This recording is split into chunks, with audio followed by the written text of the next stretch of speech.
এখানে কি পলিটিক্যালি কিছু মুভমেন্ট থাকতে পারে কিনা? যতই দেখতে পাই যে ক্রিকেটার তাদের ভয়েস রেজ করছেন সামাজিক যোগাযোগ মাধ্যমে, সেখানে কমেন্ট সেকশনে উল্টো ক্রিকেটারদেরকেই দোষারোপ করা হচ্ছে। সো এখানে পলিটিক্যাল মুভমেন্ট এবং ভাঙচুরও করা হচ্ছে স্টেডিয়ামের বাইরে।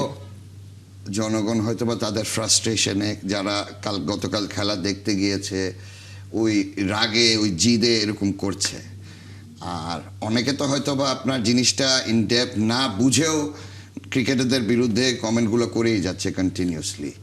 বাট আমার মতে আমি রিকোয়েস্ট করব দেশের মানুষদের যে তারা পুরো বিষয়টা বুঝে নেক, তারা পুরো জিনিসটা বুঝে নেক। আর এতগুলো ডিরেক্টরের মধ্যে একজন ব্যক্তি খালি এইভাবে বলছে, কিছুদিন আগে হয়তোবা একজন ডিরেক্টর ফুটবলারদের সাথে মারপিট করবে, এই করবে ওই করবে, এরকম দিস আর অ্যাবসলিউটলি আননেসেসারি। এগুলা কোনো আমার কাছে যে পুরো মানে এইসব এইভাবে কথা বলাগুলো আমার কাছে অ্যাবসলিউটলি ননসেন্স লাগে।